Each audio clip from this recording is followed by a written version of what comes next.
नमस्कार दर्शकों, स्वागत है आप सभी का सत्यार्थ न्यूज में। आइए देखते हैं अब तक की कुछ बड़ी खबरें। जिले के कोयरीबेड़ा क्षेत्र के हुरतराई के जंगलों में 25 फरवरी पुलिस ने मुठभेड़ में 3 नक्सलियों को मार गिराने का दावा किया था, लेकिन मामले में नया मोड़ तब आया जब मृतकों के परिजनों ने सबूत के साथ जिला मुख्यालय पहुंचकर पुलिस के हार्डकोर नक्सलियों को मार गिराने के दावे को गलत बताया। मामले ने जैसे ही तुल पकड़ा, कांग्रेस ने तुरंत मौके को लपकते हुए पूर्व विधायक शिशुपाल शोरी के नेतृत्व में जांच टीम गठित कर दी। पीसीसी चीफ द्वारा गठित टीम आज धूर नक्सल प्रभावित मरदा गांव पहुंची और मृतकों के परिजनों से मुलाकात कर उनका बयान दर्ज किया है। कड़ी सुरक्षा के बीच करीब 3 घंटे कांग्रेस की जांच टीम गांव में रही और मृतकों के परिजनों के अलावा स्थानीय लोगों से भी 3 मृतकों के बारे में जानकारी जुटाई। इसके बाद कांग्रेस ने पुलिस के मुठभेड़ के दावों को पूरी तरह से फर्जी बताया है और आम ग्रामीणों की हत्या का आरोप पुलिस पर लगाया है। पूर्व विधायक शिशुपाल शोरी ने कहा कि गांव के लोग जंगलों पर निर्भर रहते हैं। उनके जीवन यापन की बहुत सी चीजें उन्हें जंगल से मिलती है और ये तीनों ग्रामीण अनिल हिड़को, सुरेश तेता और रामेश्वर नेगी भी तेंदुपत्ता रस्सी लेने जंगल गए हुए थे, जहां पुलिस ने उन्हें नक्सलियों के साथ मुठभेड़ की बात कहते हुए हत्या कर दी। पूर्व विधायक ने आरोप लगाया कि इस तरह से आम ग्रामीणों की हत्या पहले भी भाजपा शासन में होती रही है। इसको लेकर अब सदन में भी और सड़क पर भी उतरकर कांग्रेस लड़ाई लड़ेगी। जांच टीम के सदस्य पूर्व विधायक केशकाल संतराम नेताम मृतकों के परिजनों को 50-50 लाख रुपए मुआवजा देने की भी मांग की है। उन्होंने कहा कि जिसे पुलिस नक्सली बता रही है उसकी पत्नी आंगनबाड़ी की कार्यकर्ता है। 2006 में उसकी शादी हुई है और इसी गाँव में रहकर खेती किसानी का काम सालों से कर रहे थे। ऐसे में पुलिस के आरोप बिल्कुल गलत साबित हो रहे हैं। कांग्रेस ने इस मुद्दे को न्यायालय लेकर जाने की बात भी कही है। कांग्रेस की जांच टीम कल पीसीसी चीफ दीपक बैज को रिपोर्ट सौंप सकती। पार्टी 15 साल में आप देखेंगे तो बहुत सारा इनकाउंटर हुआ फर्जी। 5 साल हमारी सरकार रहे, भूपेश बघेल जी की सरकार रहे, हम कभी भी फर्जी इनकाउंटर पर विश्वास नहीं करते थे। लोकतंत्र प्रजातंत्र में है कि हमको एक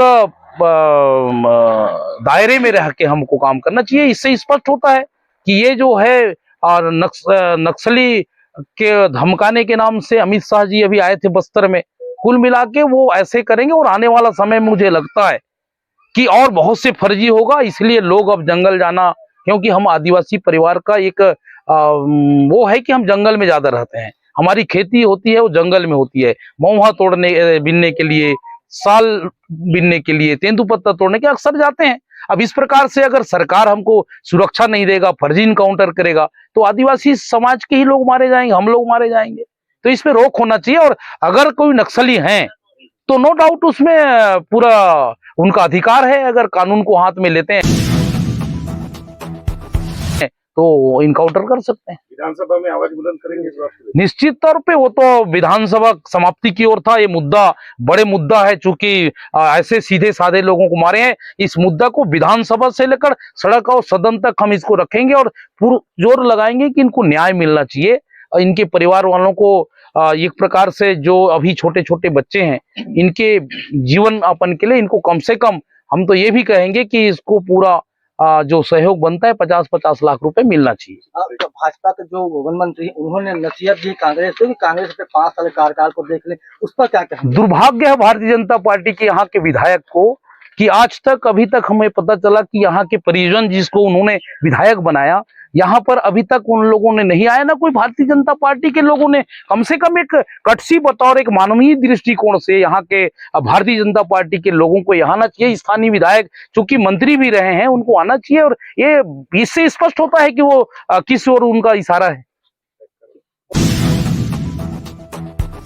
25 तारीख की घटना जब पुलिस के माध्यम से पता चला तो सबको लगा कि ये नक्सली मुठभेड़ है, किंतु जब जनप्रतिनिधियों से, यहाँ के सरपंचों से और बाकी लोगों से जब पता चला ये जो पब्लिक को कि ये सामान्य नागरिक थे, इनका नक्सलियों से कोई लेन देन नहीं है और ये लोग अपने जो तेंदुपत्ता बांधने के जो रस्सी लेने के लिए जंगल में गए थे, तो ये एक हृदय विदारक घटना थी।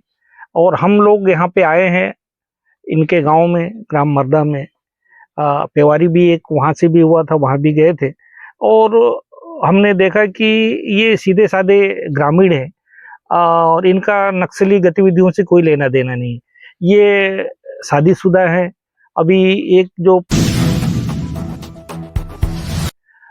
उन्होंने भी बताई अपने दर्द को कि उनके पति कभी ऐसा उनके खिलाफ न कभी कोई आपराधिक प्रकरण था और न कभी पुलिस जांच के लिए आई थी। तो ये एक ऐसा घटना है कि पुलिस ने केवल अपनी वाहवाही के लिए, अपने इनाम पाने के लिए, अपने प्रमोशन पाने के लिए ये फर्जी मुठभेड़ को अंजाम दिया है और उसी को जस्टिफाई करने के लिए उन्होंने मीडिया को एक बात लाया था कि ये नक्सली है। पर नक्सलियों के कोई भी जो वो होता है निशान, ये उनकी गतिविधियों से जो संदिग्ध दिखता है परिस्थितियां, ऐसा कोई भी परिस्थितियां नहीं है। यहाँ के सारे जनप्रतिनिधि, यहाँ के पंच, सरपंच, सारे लोग एक मत से कह रहे हैं कि ये कभी भी इनका नक्सली गतिविधियों से कोई संबंध नहीं रहा है। जांच टीम का अगला कदम क्या होगा? क्योंकि हम लोग राजनीतिक पार्टी के हैं, हम जो जनता के आवाज को हम अपने हाईकमान तक ऊपर पहुंचाएंगे। तो जो बातें आज हमने यहाँ पे देखी, हम लोगों ने जो महसूस किया है, वो सब बातों का एक प्रतिवेदन बना के हम लोग ऊपर देंगे और ऊपर हमारे जो हाईकमान है वो निर्णय लेगा कि इसमें आगे क्या कार्रवाई की जानी है। हम तो यही कहेंगे कि सरकार की जो नियम है कि निरपराध अगर मारे जाते हैं तो उनके जो राहत के, उनके जो मुआवजे के जो प्रावधान है, इन परिवारों को भी दिया जाए। गरीब परिवार है ये और किसी तरह अपना जीवन यापन करते थे। तो हमारा तो यही मांग रहेगा कि दोषी व्यक्तियों को सजा मिले और जो निर्दोष मारे गए हैं उनके परिवार को समुचित आजीविका के लिए आगे उसको